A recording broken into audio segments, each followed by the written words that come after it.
Donc, on va pouvoir commencer aujourd'hui la table ronde là, avec nos différents invités. Donc, tout d'abord, merci beaucoup d'être présent aujourd'hui et de passer un peu de temps là, pour venir discuter et entendre différents entrepreneurs sur leur démarche d'innovation pour développer et mettre sur le marché des produits et des aliments plus santé.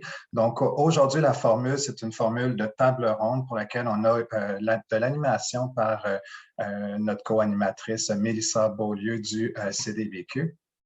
Donc, Mélissa va s'occuper à poser différentes questions aux 5 entrepreneurs qui font partie aujourd'hui de la table ronde. Malheureusement, aujourd'hui, Madame Fatou Joni n'a pas pu se joindre à nous pour des problèmes de santé, donc on va lui souhaiter un prompt rétablissement et puis nous, on va continuer là avec nos 5 entrepreneurs. Aujourd'hui, le déroulement de l'événement va se faire en 3 sections. Donc, nous avons différentes questions que nous allons poser aux entrepreneurs. Donc, l'idée aujourd'hui, c'est de faire connaissance un peu là, des entreprises, des différents entrepreneurs, de la raison qui ont poussé les entrepreneurs à développer ou à améliorer des produits, des différents défis technologiques ou économiques qu'ils ont rencontrés lors de leur développement. Ou encore les retombées positives aussi d'avoir accès à des ressources externes telles que des ressources de l'expertise comme le Centre de recherche du CDBQ ou encore des ressources externes financières provenant entre autres du MAPAC.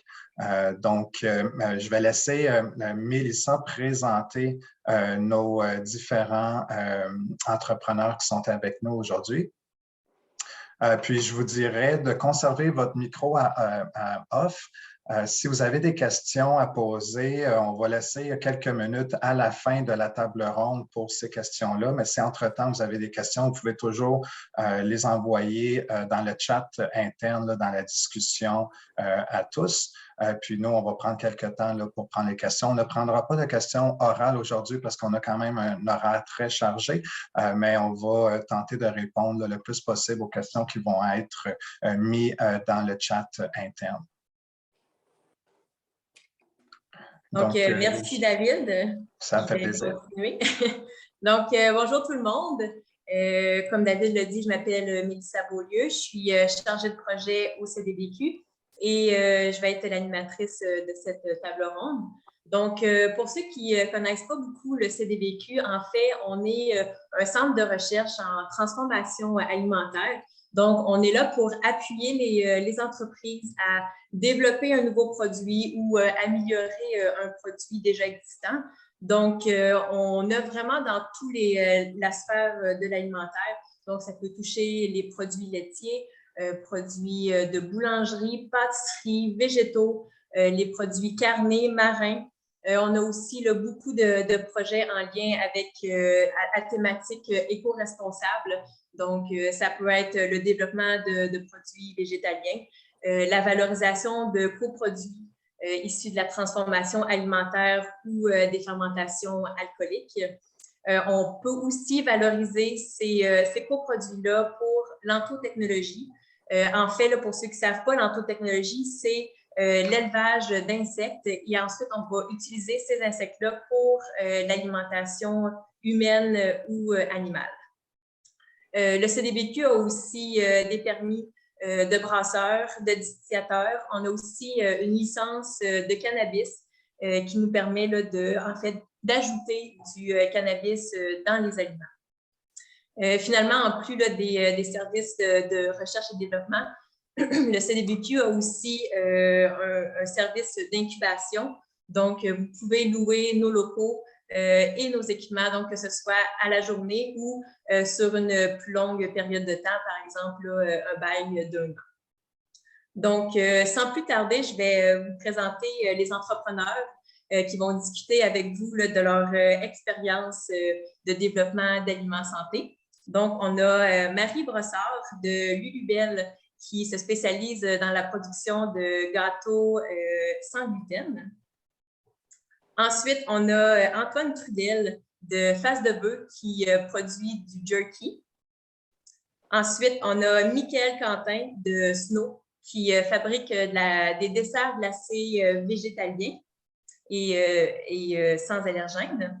Et finalement, on a Sébastien Fizet de Boba, qui est en fait la première entreprise à faire à grande distribution des thés aux perles.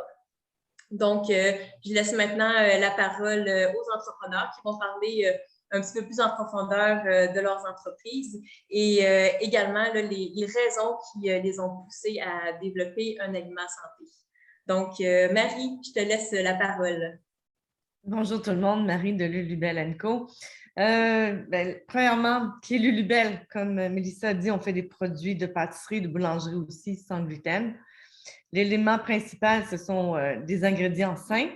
Souvent, on lit les étiquettes dans les magasins, puis il y a toutes sortes de choses, pas juste dans sans gluten, mais dans différents marchés. Alors, le but de Lulubelle, c'est vraiment faire quelque chose qui est clean label en anglais. Et puis, la mission aussi de redonner à la société, pour nous, c'est important. Alors, on contribue au Club du petit déjeuner, on contribue aussi, on aide les femmes en Afrique. Alors, au Burkina Faso, alors c'est un partenariat aussi. Qui est Lulubelle? Bien, on est B Corp, entreprise féminine. On est aussi bio avec Écossaire. On a aussi une ligne qui est non biologique. On a différentes gammes de produits. Alors, on a les aides culinaires aussi. Alors, les mélanges à gâteaux, ça, c'était avec quoi j'ai commencé. Maintenant, on est rendu aussi dans les aides culinaires qui sont la poudre à pâte, la levure instantanée et puis aussi du xanthan, des choses comme ça. Alors, on diversifie la ligne. Et puis, pour nous, c'est important aussi d'avoir une offre québécoise, canadienne, parce que ce qu'on a remarqué, c'est que dans le sans gluten, il y a beaucoup de compagnies qui sont extérieures au Canada. Puis comme on est en pleine pandémie, on pense que c'est bon de manger local. Alors, c'est Lulubelle, local. Voilà. Merci. Bonjour, moi c'est Sébastien Fidel, je suis le propriétaire de distribution Boba et aussi de Cookie Blanc. J'ai approché le CDBQ pour développer un projet un peu fou comme d'habitude. C'est de développer le premier bubble tea prêt à boire au monde. Donc, c'est des thés aux perles qu'on vient insérer dans un mélange de thé et de jus. Puis on avait vraiment besoin d'une belle innovation comme ça au Québec, puisqu'il y avait beaucoup un gros trend autour du bubble tea. Puis pour pouvoir déguster ce breuvage-là, les gens étaient obligés d'aller dans un bubble tea shop. Fait que c'est comme si, mettons, vous vouliez boire un café, puis vous étiez obligé d'aller chez Starbucks. Fait que ça prenait une innovation, puis on avait besoin de la meilleure équipe pour ça. Fait que j'ai approché le CDBQ pour développer ces breuvages-là. Puis cette année, on va avoir 5 breuvages, thé aux perles, 5 saveurs listés partout dans les IGA grâce à la recherche qu'on a réussi à faire. Puis plus tard, on pourra parler un petit peu plus là, des enjeux qu'on a eus par rapport à ce projet innovateur-là. Merci. Merci, Sébastien. Michael? Hey, bonjour à tous. Il y en a beaucoup que je connais dans la gang. Ça fait plaisir de vous voir. Tout simplement, nous autres, on a créé une alternative à la crème glacée. Une alternative, on va se dire, légèrement plus santé, qui est sans allergène, à base d'avoine, de l'avoine ferment québécois. Puis c'est pas mal ça. Dans le fond, notre but premier, c'était vraiment de développer une alternative qu'on visait vraiment sans allergène. C'est quelque chose qui nous tient vraiment à cœur. Tout le monde ici, 100% convaincu que vous connaissez quelqu'un qui a une allergie, une intolérance. Nous, ce qu'on voulait, c'était être l'alternative, mais on voulait l'être sans compromis. Fait que ça a été excessivement difficile, mais on est arrivé à quelque chose de super. Ça a été le but, ce qu'on a travaillé depuis le début avec le CDBQ. Vraiment, c'est de garder la crème glacée, mais version avoine, toujours aussi décadent, crémeux, goûteux. Puis vous allez en apprendre un petit peu plus tantôt. Merci, Michael. Antoine? Yes, bonjour tout le monde. Antoine Trudel, les aliments face de bœuf, une entreprise qui est en démarrage sur la finale du démarrage, donc depuis 3 ans. Depuis 3 ans, ce qui a commencé, c'est l'achat simplement de jerky dans des marques connues qu'on connaît et forte alimentation avec ça concernant mon alimentation justement qui voulait être un peu plus santé. J'étais toujours à la recherche de protéines dans un dépanneur, puis à part des glucides, des aliments sucrés ou un Tim Hortons to go, c'est difficile d'avoir une bonne dose de protéines. On en trouve donc des marques connues, mais justement beaucoup de sel, donc limite aliments santé. Donc, c'était le projet. Rapidement, la température pièce de la viande, j'ai atteint tout ce que je pouvais obtenir chez nous comme résultat pour rendre un produit fiable et sécuritaire à la population. Puis, avec M. Fizet, qu'on a vu juste avant, d'ailleurs, des clients que j'ai eu la chance d'aller livrer directement à sa porte parce que ça a commencé comme ça. Il m'avait parlé du CDBQ. J'en avais déjà entendu parler, mais je voyais ça un petit peu plus loin dans le cheminement, puis il m'a rendu ça assez facile, même si ça fait 2 ans. Je suis un gars qui aime prendre les choses, puis j'ai d'autres petits objectifs, mais c'est ça, c'est Sébastien qui m'a allumé sur le fait. J'ai fait mes recherches. Effectivement, le CDBQ semblait pouvoir répondre à toutes mes problématiques avec des programmes pour pouvoir mettre en marché là, ce rêve-là qui se concrétisait de plus en plus. Alors, c'est ça, je pourrais vous en parler un petit peu plus tard des différentes problématiques. Merci Antoine. Il n'a pas l'air à faire chaud ce que tu es présentement. On voit la buée sortir de ta bouche. C'est ça, j'ai décidé dans le site où ça a commencé. C'est parfait, ça. Donc, merci beaucoup. C'est vraiment intéressant. Puis, on voit que vous avez tous là, un passé différent, des produits, une entreprise différente, mais vous avez tous en commun là, eu l'idée de développer un produit santé ou améliorer la qualité nutritionnelle de vos produits. Et je pense que c'est vraiment une bonne chose pour vous parce que vraiment, là, de plus en plus, on voit les gens lire les étiquettes, lire la liste des ingrédients, voir le tableau nutritionnel et vraiment se baser sur ça pour faire un choix santé. Et en fait, comme vous savez, là, avoir l'idée de développer un produit santé, c'est une chose, mais de passer à l'action, on va se dire, c'est vraiment toute une autre histoire. Donc, parlez-moi de vos défis technologiques et économiques que vous avez rencontrés. Et aussi, dites-moi comment l'assistance d'experts vous a aidé à passer au travers de ces défis-là. Donc, Michael, on t'écoute. Oui, donc, justement, juste avant qu'on commence, j'ai posé la question à Mélissa, où qu'on a vraiment eu des défis, des choses comme ça. Ça, c'est pour vous dire à quel point je les ai presque pas vus aller. Non, mais plus sérieusement, tout le monde le sait, il n'y a pas de secret, là, la crème glacée, c'est du sucre, du gras. C'est du gras saturé. Il n'y a rien de meilleur que du gras et du sucre.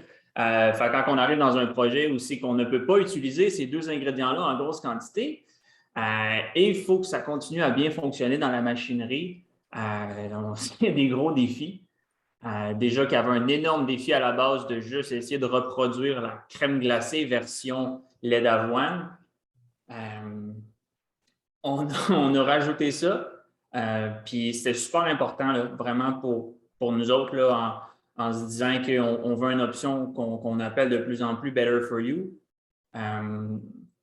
Puis de réussir à conserver cette texture-là, puis le goût, malgré que,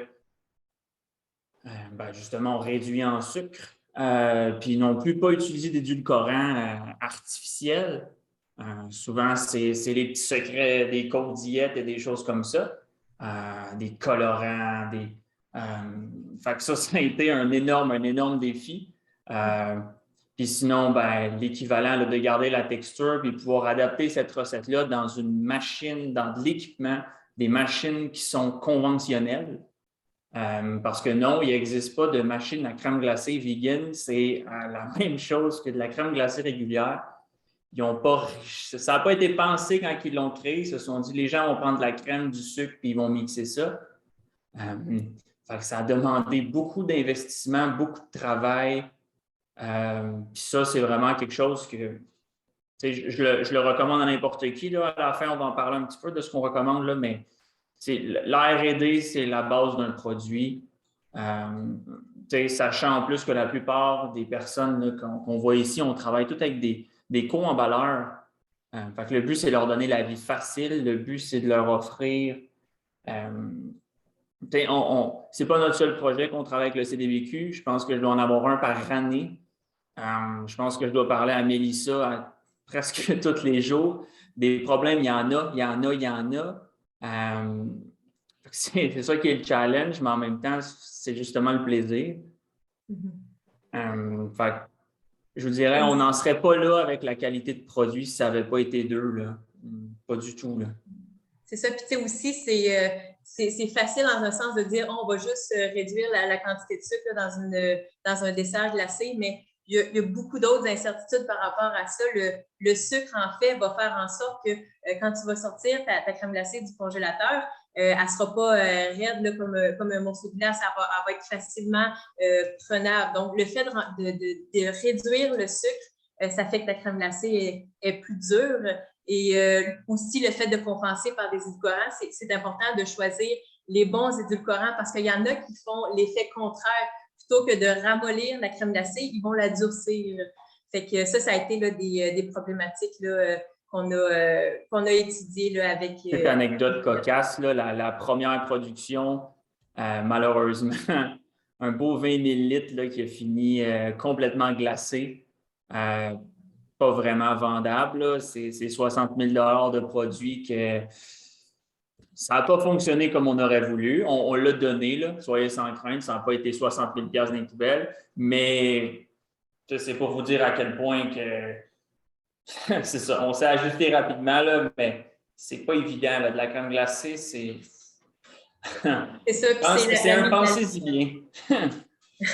Exactement. Puis c'est la mise à l'échelle aussi, là, que c'est une étape là, qui est vraiment importante. C'est un gros défi, principalement justement dans la crème glacée ou les desserts glacés, que chaque entreprise a un équipement qui fonctionne différemment.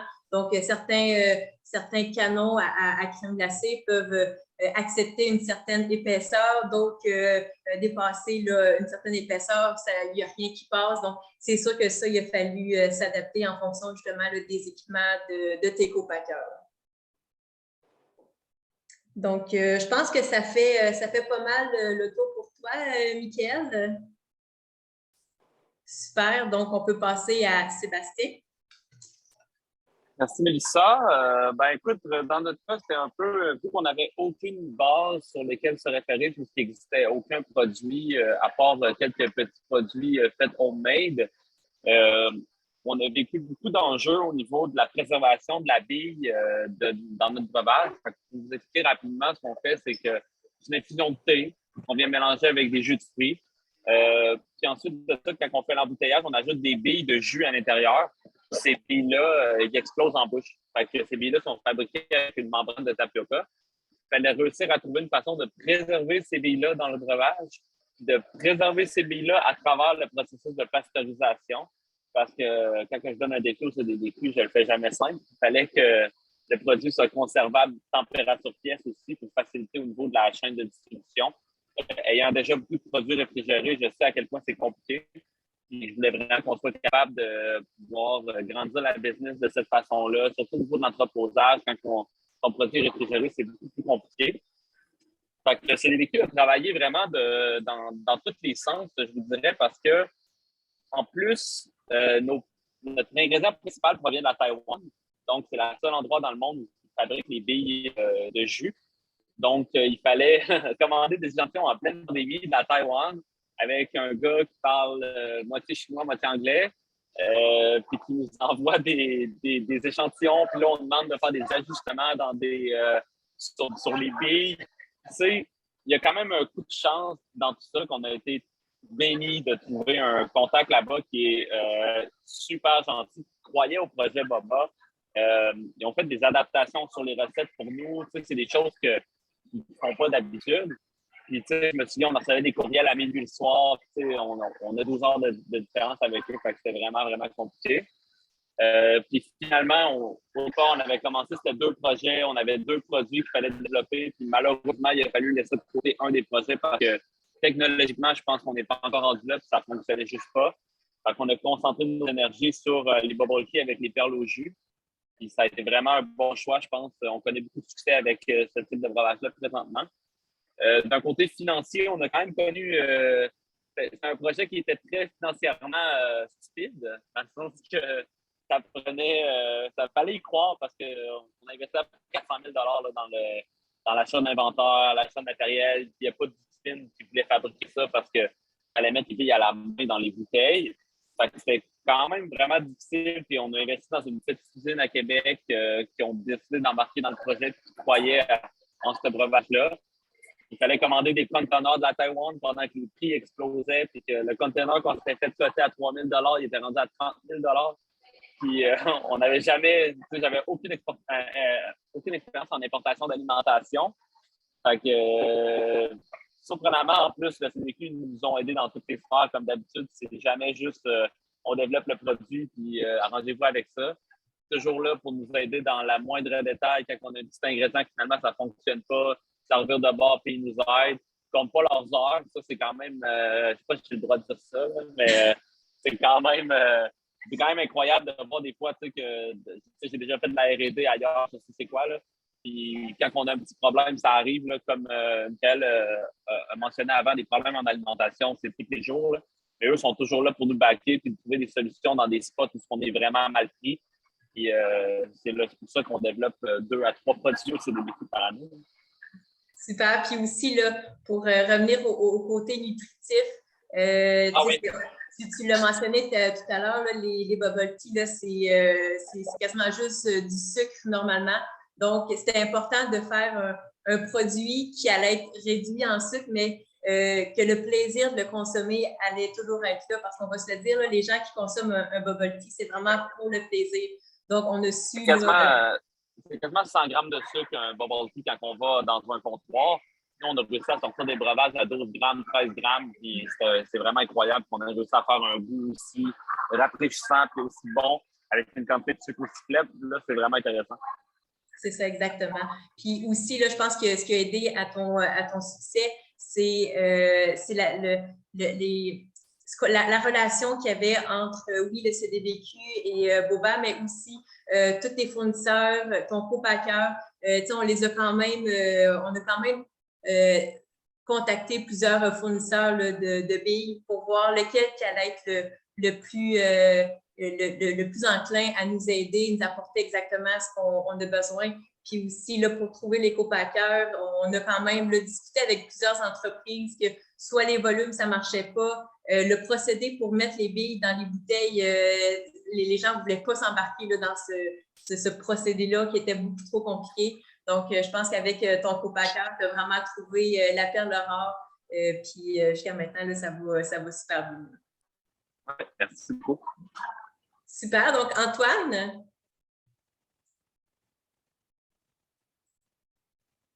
Ça, Jessie, parfait. Les différents défis techniques, économiques, techniques, premièrement, naturellement, rapidement, vendre une viande température pièce, j'ai compris que je ne pourrais pas y arriver seul. Donc, pour financer le projet, parce que contrairement à vouloir investir ou à avoir à investir des grosses sommes d'argent, je voulais y aller tranquillement, ayant un job à temps plein et puis deux petits-enfants qui sont arrivés dans ce projet-là aussi. Donc, c'était important de ne pas avoir de stress financier. Puis, le premier problème, c'était donc la technique de rendre ça température pièce. Donc, il était frigo jusqu'à novembre-décembre avant les vacances. Donc, il sera lancé prochainement là, sur le marché de Québec, température pièce, qui va faciliter beaucoup, comme Seb en parlait tantôt, la distribution. Donc, les premiers clients que j'ai eus dans les 2-3 dernières années étaient frigo et ont accepté de me soutenir frigo. La durée de vie aussi était moindre de ce que moi j'avais pu développer. Donc, on parlait d'1 mois de durée de vie pour m'assurer d'un projet qui était sain et sécuritaire. Donc, frigo, 1 mois de durée de vie, c'est assez rapide pour des inventaires. Donc, j'ai réussi quand même en 2 ans avec 5-6 clients, qui est très peu, mais à financer un peu le projet de cette façon-là. Puis, aller chercher donc après ça l'aide du CDBQ et le problème technique, le problème financier, c'est-à-dire, naturellement, c'est sûr que le CDBQ, même si c'est un projet fantastique, ne font pas ça gratuit. Hein? Il faut arriver naturellement comme je vous dis, c'était une petite entreprise, donc il n'était pas question que j'hypothèque ma maison pour le projet, mais MATAC, donc par la suite, après un petit peu de recherche. Donc, il y a moyen, quand on a des aliments puis quand on a une philosophie, justement, santé, qui soit en compétition même avec des grosses multinationales qui ne proviennent pas du Québec, d'avoir de l'aide, ce qui a été vraiment un bon souffle pour le début du projet, puis pouvoir engendrer le projet avec le CDBQ. C'est comme ça que j'ai pris 1 an pour faire le plan d'affaires, qui est quand même l'autre partie pour un plan d'affaires un peu plus à volume. Donc, en même temps que le CDBQ développait, donc j'ai pu développer donc qu'est-ce que je voulais en phase 2 du projet, donc température pièce, en sachant que le CDBQ allait réussir. Donc, déjà la recherche de clients, des rencontres de personnes, toujours dans une optique là, de prendre mon temps. Et puis aussi dans l'optique que ce serait maintenant donc température pièce. Donc, les petits dépanneurs, les IGA ne seraient pas obligés de le mettre frigo, ce qui est plus compliqué quand tu veux rentrer dans une place d'avoir de l'espace. Donc, c'est de cette façon-là que j'ai pu arriver donc à vendre mon produit qui sera lancé prochainement là, dans le marché de Québec. Toute l'étude de marché était dans l'est du Québec, dans la région où je viens, donc plus simple, puis la vente en ligne. Ça a très bien fonctionné quand même dans le temps de la pandémie. Puis l'autre problème technique, il ne faut pas oublier, donc c'est très facile d'ajouter du sel, beaucoup de sel pour la conservation de la viande. C'est ce que je voulais éliminer, on en a parlé au début. Donc, l'aliment est brut et vraiment je voulais vraiment une dose de protéines. Donc, l'alimentation aujourd'hui, on le sait, l'alimentation équilibrée ne veut pas dire là, manger de toutes les gammes de produits comme nous a montré le guide alimentaire, mais on est un petit peu plus allumé sur les glucides, les lipides, puis les protéines. Donc, c'est important d'avoir un produit qui était uniquement des protéines principalement. Et puis, ça, c'est un défi technique que j'avais parce que couper les sels nitrites aussi. Donc, tous les produits chimiques, faire une viande 100% naturelle, température pièce, c'est important de s'entourer de professionnels pour arriver à ce résultat-là. Donc, c'est naturellement un des gros problèmes majeurs. On a réussi à avoir sur l'emballage, ça sera tout simplement écrit le moins salé, le plus protéiné du marché.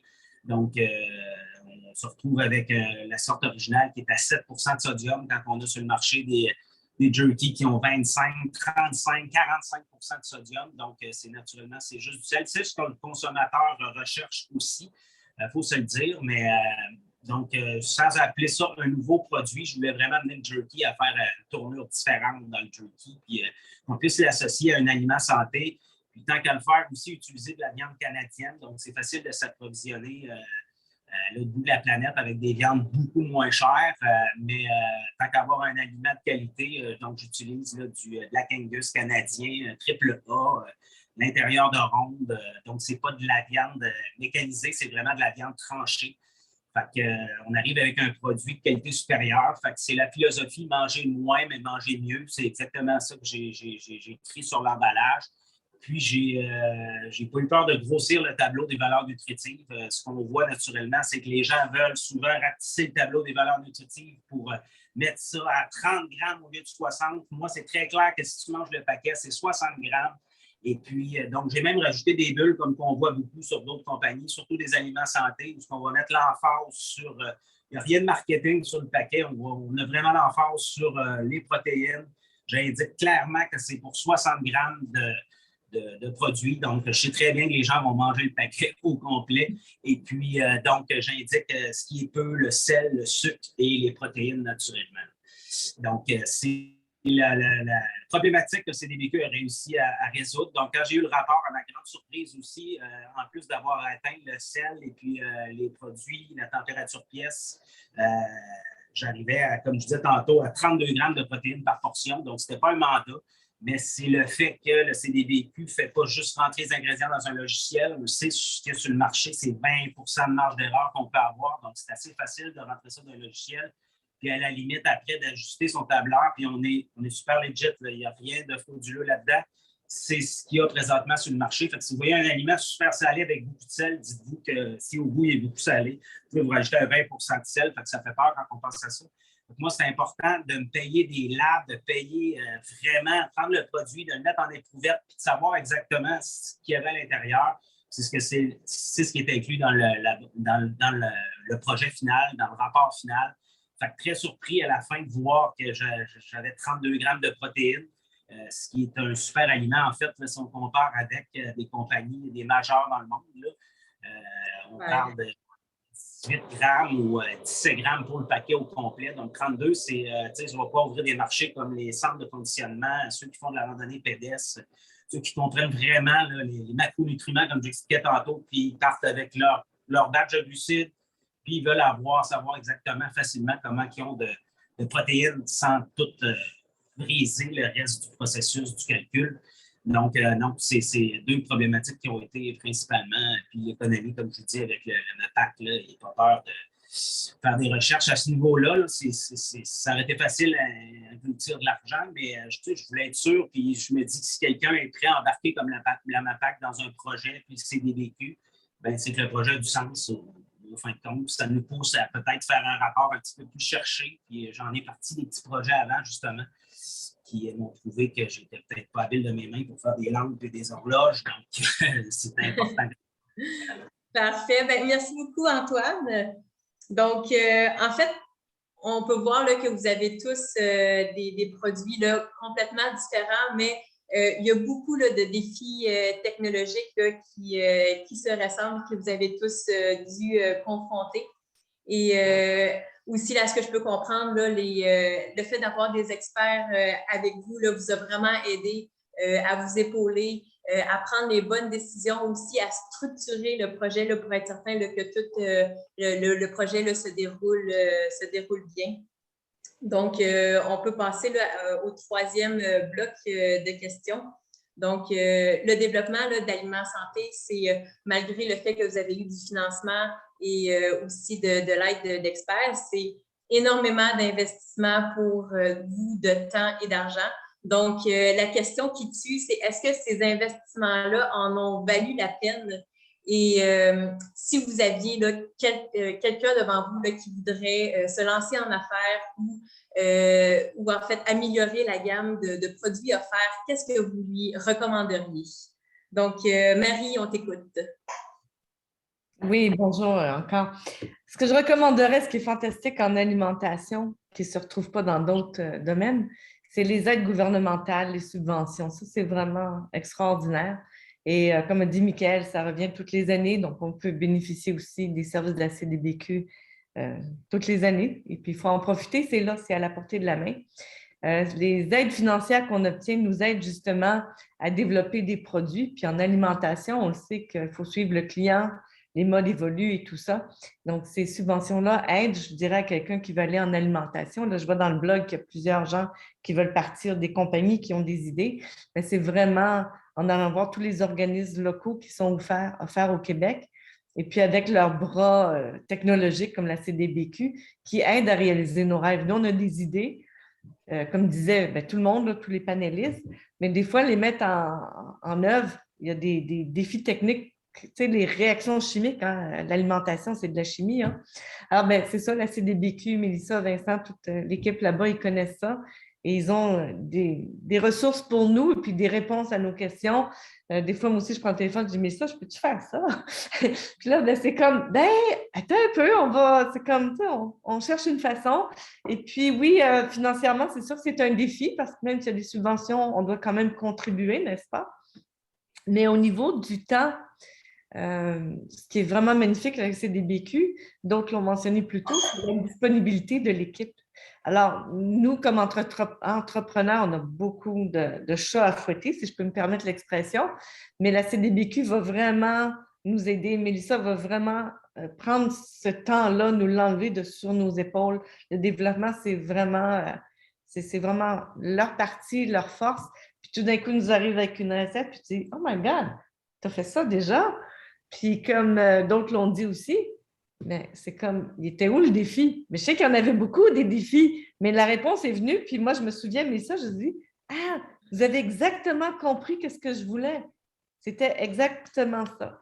Donc ça, pour dire que oui, le Libelle aussi, c'est toujours, oui, on a des ingrédients sains, mais on veut toujours que ce soit encore plus sain. Donc, vous nous aidez avec votre équipe à faire tout ça. Donc, moi, je recommande à tout entrepreneur, là, tout le monde qui est sur le chat, de téléphoner, puis aller voir vos organismes locaux, puis essayer de voir où sont les subventions, où sont les aides. Puis oui, la technologie, c'est le clé en alimentation. Être toujours en avant des modes, en avant des mouvements. Puis vous êtes la réponse, Mélissa et toute l'équipe. Donc, merci pour ça. Super, merci Marie. Donc, Antoine, c'est à ton tour. Marie, d'avoir pris une minute de moins, ça va me donner le temps peut-être. Je vais essayer de faire ça en 4 minutes, cette question-là des retombées. J'ai pu parler tantôt du rapport qui était juste parfait avec les protéines puis tout ce qu'on a atteint. C'est sûr que ça, c'est les retombées, mais il y a des retombées, il y en a plein. Pour une petite compagnie, on part du principe que je veux réaliser du jerky température pièce, un produit santé. Donc, j'ai aucune crédibilité. Je travaille dans le domaine de l'escalier de Bois-Franc depuis 18 ans. C'est bien beau d'être directeur d'une usine d'escalier, mais quand tu arrives pour rencontrer du monde dans la MAPAC, c'est pas très connexe. Donc, quand les inspecteurs m'appelaient au départ c'est moi qui ai appelé les inspecteurs, un peu comme quand j'étais à l'usine, j'avais appelé la CSST pour faire visiter. Mais quand j'ai commencé, j'ai appelé un inspecteur qui vient de chez nous. Je voulais être sûr de bien faire les choses. Puis, un inspecteur, bien, naturellement, ça a aussi ses limites. Donc, les températures de cuisson du jerky, je sentais qu'il n'était pas trop à l'aise avec ça non plus. Donc, l'année suivante, quand le rapport était commencé avec le CDBQ, puis que l'inspecteur m'a appelé puis que j'ai pu remettre le rapport, le discours était complètement, c'était comme, oh, t'es avec le CDBQ, OK, c'est bon, envoie-nous notre rapport. Et puis, regarde, c'est comme beaucoup de crédibilité, là, ça a changé de tout au tout. C'est clair que le rapport que j'ai eu, c'est comme je disais tantôt, au-delà de mes espérances, mais c'est ce que ça prend pour justement avoir une crédibilité après ça au niveau des prêts qui vont s'en venir prochainement, au niveau des banques. Donc, c'est beaucoup de crédibilité que ça va apporter quand on commence en entreprise. Puis par la suite, pandémie, ma petite job finie, donc beaucoup d'assurance. Moi, en tant qu'entrepreneur, j'ai appris quand même beaucoup de choses avec ce développement-là. Donc, l'usine ferme 2 mois. J'ai pu développer rapidement d'autres produits, donc sur le même aspect. Fait que ça a amené en plus, c'est pour ça que je dis que c'est large, mais ça a amené aussi le fait de m'ouvrir un peu à tous les autres produits, à toutes les autres opportunités. Donc, j'ai développé des produits toujours en lien avec l'alimentation. Donc, j'étais très fier d'avoir dû rajouter les aliments face de bœuf. Je voulais appeler ça au départ juste face de bœuf. Mais les aliments, donc bacon, flanc de porc, toutes des choses où j'ai pu travailler un peu plus santé ont sorti dans la pandémie où tout était un petit peu fermé. Donc, ce n'était pas la même réalité pour tout le monde, mais pour les aliments face de bœuf, ça a été une bonne année. Puis, on a pu développer justement d'autres produits grâce à ça, grâce à cette assurance-là que j'ai pu prendre, puis grâce à ces connaissances. Donc, c'est une tonne de retombées qui découlent de ça. Aussi, l'avantage de ton produit, c'est que oui, tu vas avoir réduit ton sodium, mais honnêtement, ça ne goûte pas le réduit en sodium, ça goûte la même chose que le produit conventionnel. Donc, ça va vraiment te permettre d'aller chercher une gamme de clientèle là, beaucoup plus grande, là, ce qui est très avantageux pour toi. Là. Exactement. C'est fier. Donc, merci. Donc, en gros, ce que je peux comprendre, c'est que le développement d'Aliments Santé a vraiment été bénéfique pour vous et aussi le fait que vous ayez eu du financement et de l'accompagnement par des scientifiques multidisciplinaires, ça vous a vraiment aidé à relever les défis et vraiment mettre votre produit là, en marché. Donc, c'est ce qui est super bien. Donc, il nous reste quelques minutes là, pour des questions. Ou je ne sais pas s'il y a quelqu'un qui voulait répondre.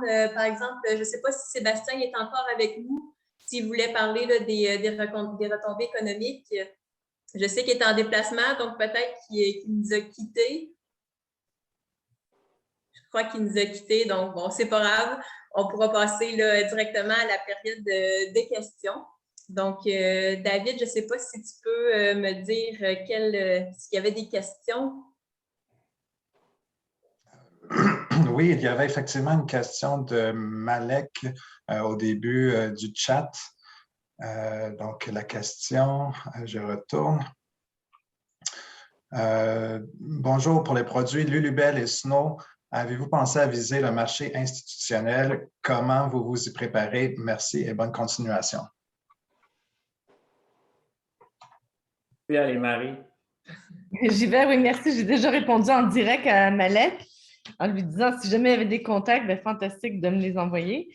Mais oui, je suis en communication. Bien, on est déjà avec Gordon GF Food et puis on est en communication avec d'autres grands distributeurs en alimentation. Il faut toujours avoir des distributeurs. C'est eux qui ont les camions pour amener les aliments à la porte de chacun des commerces, là. c'est vraiment le nerf de la guerre, les distributeurs. Donc oui, c'est ça, effectivement, c'est dans la mire. Là. Déjà, on fait un peu de HRI, mais on veut y aller le plus possible, puis dans l'institutionnel aussi. Merci. À toi, Michael. Oui, ben, dans la même optique que Marie, là, la plupart des produits, on le fait, puis après ça, changer le format, ce n'est pas la plus gros des travaux, des travails. Nous autres, on fournit déjà là, pour des crèmeries. Je pense qu'on a une centaine de crèmeries au travers le Québec là, qui, chaque année, dans leur scoop shop, là, scoop des petits cornets de crème glacée. Ça se rend jusqu'à 7 îles. Bref, fait que oui, c'est sûr que c'est une question de distribution, de focus. Ça aussi, ça fait partie des trucs comme, mettons, je donnerais comme conseil, là, one step at a time, c'est toujours bien. Moi, je suis encore super concentré sur le détail. L'idée, quand tu pars un produit, c'est souvent de construire une marque. En construisant une marque, tu as de l'intérêt du monde. Puis, tu sais, même chose avec, tu sais, il y a plein de monde là, dans le chat là, que je connais puis que je vois qui sont ici, mais tu sais, vous avez un projet, vous avez de quoi. Si vous connaissez des suppliers d'ingrédients, il y en a plein là, qui sont dans le chat là, qui sont ici. N'hésitez pas à leur poser des questions. Qu'est-ce qui fonctionne, qu'est-ce qui ne fonctionne pas. Ils ont des rapports. Je peux recevoir 20 rapports par mois, des tendances, des saveurs, Justement, hier, Virginie de chez Bell nous en a envoyé un là, sur le lait condensé. Tu sais, je veux dire, du data, de l'aide, il y en a vraiment partout. Puis, c'est des choses qui ne coûtent pas de sous. Là. Je veux dire, ça leur fait plaisir de vous aider. Puis après ça, si vous êtes client chez eux, ben, tant mieux, mais ils ne vous forcent pas. Là. C'est ça qui est bien en alimentaire, c'est pas de la vente à la pression. Là. Ils sont là pour t'aider. Si ça fonctionne, ça fonctionne. Si ça ne fonctionne pas, ça ne fonctionne pas. Puis la plupart des entrepreneurs que vous voyez ici, puis j'imagine moi inclus, puis Marie, si vous nous croisez, vous nous écrivez, on va vous répondre avec plaisir. Si on peut aider quelqu'un, on va le faire. Là. On a du plaisir à faire ça malgré tout, malgré le stress. Je peux vous dire que c'est stressant, c'est rough, mais ça vaut la peine. Je me verrais pas faire autre chose. Je ne sais pas pourquoi, mais je me verrais pas faire autre chose. C'est super. Puis aussi, là, si je peux conclure avec ça, c'est que je te vois aller, là, puis je pense que ta recommandation aussi, là, ça serait de dire aux gens là, de foncer, puis de prendre des risques calculés. Je pense que ça vaut vraiment la peine. Là. Je te vois souvent dire « OK, go, on le fait, puis je suis sûre que ça va marcher », mais tu es toujours prêt là, à foncer, puis à développer des nouveaux produits, des nouvelles saveurs. Donc, tu es toujours… Il n'y a jamais de… Ça fait un petit bout, je m'en suis rendu compte. Il n'y a jamais de bon moment. Il y a toujours quelque chose. Si ce n'est pas la pandémie, c'est pas le bon mois de l'année. J'ai un problème de vie personnelle. Je viens de m'acheter des chiens. Bref, il y a toujours quelque chose. Essaye-les. Dans le pire des cas, ça ne fonctionne pas. Ce n'est pas plus grave que ça. Un projet qui commence, il n'y a pas d'énormes… Il y a des dépenses, là, on en parle, mais il y a des programmes comme le programme santé qui, ça finance 75 de la R&D. Ce n'est pas une grosse dépense. C'est un projet autour de 30-40 000. Après ça, un petit peu de packaging, tu travailles de ton côté, c'est motivant. Puis je suis sûr que tout le monde, on a tous commencé par là. On a tous commencé par aller cogner aux portes de 42 personnes pour le fabriquer ou certains qui ont le courage de le faire eux-mêmes, presque dans leur cuisine. Il n'y a pas de mauvaise façon de commencer. Si ça fonctionne, ben, tant mieux. Puis si ça ne fonctionne pas, ben, ce que tu as appris de ça, ça vaut 1 million de fois plus. Là. Mm-hmm.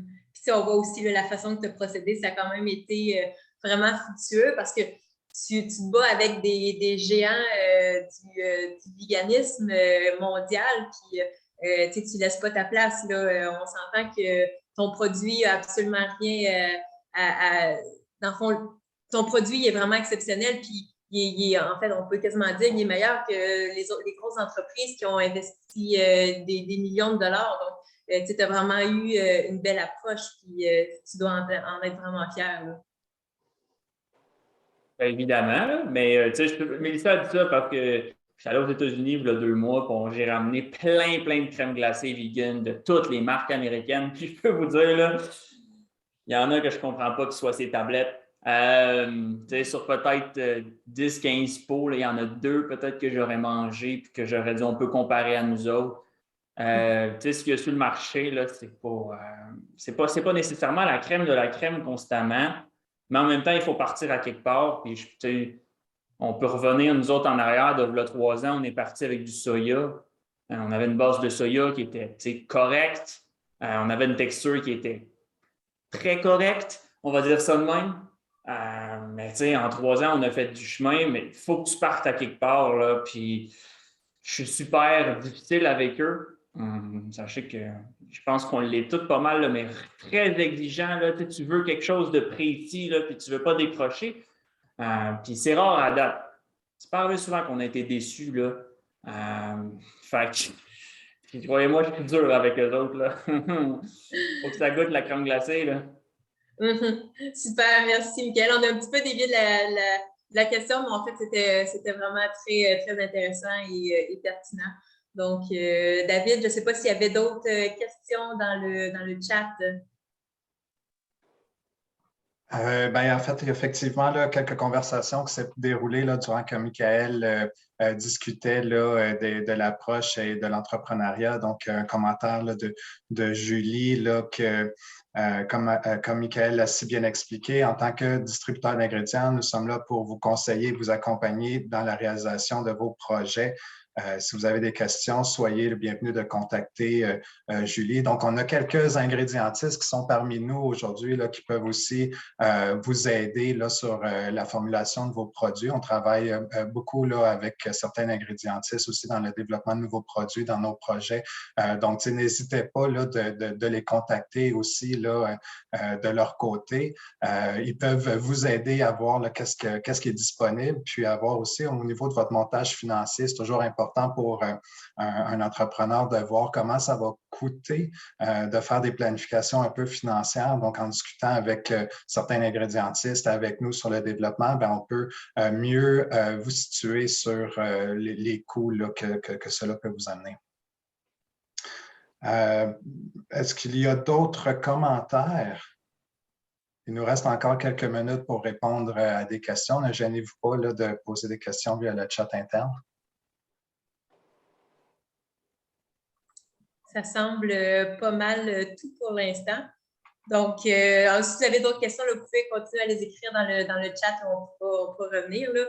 Mais en fait, là, je voulais conclure en remerciant nos entrepreneurs d'avoir participé à cette table ronde et d'avoir partagé leur expérience pour le développement d'aliments santé. Donc, si vous voulez en savoir plus sur les entrepreneurs, n'hésitez pas à aller les suivre sur les réseaux sociaux. Vous allez en fait en apprendre plus sur l'entreprise et aussi voir toutes leurs nouveautés. Aussi, restez à l'affût parce que dans le fond, dans les prochains jours, vous allez voir 6 capsules de 6 entrepreneurs différents qui vont être diffusées sur nos réseaux sociaux ou les réseaux sociaux de nos entrepreneurs. En fait, ces capsules-là vont parler de leur entreprise et ça va mieux parler des étapes pour le développement d'aliments santé. Donc, ça va être une capsule qui va être diffusée par semaine. Donc, vous pourrez aller les écouter sur nos réseaux sociaux. Et aussi, finalement, là, je voudrais remercier le MAPAC pour la contribution financière pour cette table ronde et aussi pour le financement qui a été accordé aux entrepreneurs qui ont pu réaliser leur projet. Et pour terminer, là, merci à vous, les auditeurs. J'espère que vous avez apprécié la table ronde, que vous en avez appris un peu plus sur les entrepreneurs et que ça vous a donné le goût de développer des nouveaux aliments. Donc, si c'est le cas, n'hésitez pas à nous contacter, le CDBQ. On a les ressources nécessaires pour vous aider et on va vraiment vous diriger vers le bon type de financement là, selon vos besoins. Donc, merci à tous. Bon, merci aussi aux entrepreneurs qui ont participé aujourd'hui et puis qui nous ont partager des informations là, vraiment intéressantes. Donc, comme Mélissa le mentionnait, pour conclure, je vous invite à les suivre, à les encourager, puis à voir là, leur développement. Donc, toujours intéressant d'entendre parler des histoires à succès. Et finalement, suivez-nous aussi dans nos réseaux sociaux. Nous allons diffuser, comme Mélissa le disait, là, des capsules vidéo là, qui rencontrent un petit peu plus leur parcours. Donc, c'est une belle campagne promotionnelle là, pour l'entrepreneuriat d'ici. Donc, ne gênez-vous pas à nous contacter par la suite là, si vous avez toutes sortes de différentes questions là, par rapport aux ressources disponibles. On est là pour vous. Merci beaucoup.